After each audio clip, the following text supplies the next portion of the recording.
The virtue that we might wish to look at here is the virtue of tafakkur, or fikr, which is one of the pillars of the Quran's epistemology. الذين يذكرون الله قياما وقعودا وعلى جنوبهم ويتفكرون في خلق السماوات والأرض. This is a description of the ulul albab, and no appreciation of the Islamic understanding of education can be complete unless we understand this particular piece of Quranic vocabulary. The lub is, in the Quran's vision, the essence of man, and it's a word that means originally a seed or a core.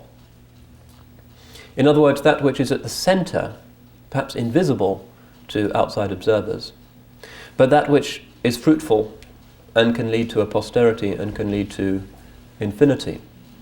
It's potentiality. And the ulul albab are the people who have this potentiality. And one of their attributes in these great culminating verses of Surah Al-Imran is that they remember Allah, they have dhikr, standing, sitting and on their sides, and they have fikr because they think about the way in which the heavens and the earth are created. Dhikr is a rare commodity in the modern world. Authentic dhikr is almost as rare amongst Muslims as amongst non-Muslims, because we tend to go through the motions more than experiencing the reality. But fikr is something that can be said to be universal. The problem of modernity is that our increasing knowledge of the diversity and the brilliance of Allah's creation has distracted us, because of its beauty and brilliance and precision, from getting the whole picture. We can't see the wood for the trees.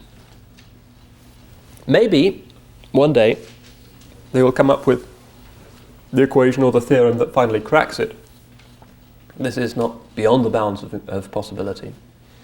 Stephen Hawking, in his brief history of time, says if we can finally get the unified theory, then we shall know the mind of God. And he's not an atheist. He's a kind of careful agnostic who's hedging his bets and thinks, well, nothing that I have discovered in my laboratory or in my equations proves that there is no unifying principle behind existence. I just haven't cracked the final equation yet. My suspicion is that the final equation will not be disclosed to human mind, because then it would unfairly privilege a bunch of academics and mathematicians, and it's not Allah's will that academics should have privileged access to Him. It's His will that all human beings should equally have access to Him, whether they're intelligent or stupid, whatever their race, whatever their educational attainments, because He is just, and Tawbah has to be available to all human beings. But who knows, maybe he will come across an equation that enables him to say, yep, there is one principle, one generative principle that brings about all the secondary principles of existence. Quite possible. But for the moment, he hasn't got there. Now we could say, using the Islamic vocabulary, that their state is that شغلتنا الأدلة عن المدلول. All of the pointers have distracted us from what is being pointed to. Sayyidina Muhammad sallallahu alayhi wasallam, who is the archetype of tafakkur, because this is what he was doing through his tahannuth on Jabal al-Nur, is contemplating the creation of the heavens and the earth, how everything is put together, superb symmetry, beauty, balance. ما ترى في خلق الرحمن من تفاوت. You don't see any inconsistency in the creation of Allah subhanahu wa ta'ala. And the balance of the universe is one of the great marvels that has been uncovered by modern science. We all know, apparently, that if the energy generated by the Big Bang had been infinitesimally greater, then the formation of matter would have been impossible. If it had been infinitesimally smaller, then the process of expansion would have stopped almost instantaneously. So from the point of view of secular science, we're living in the great mysterious improbability.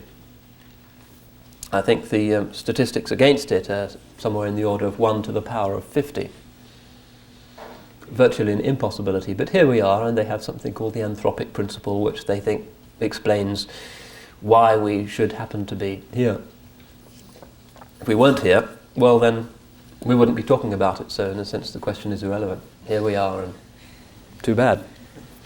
From a theologian's point of view, we would say, well, this makes it look as if faith, blind faith, is a much stronger principle for atheists than it is for believers. We have a coherent explanation.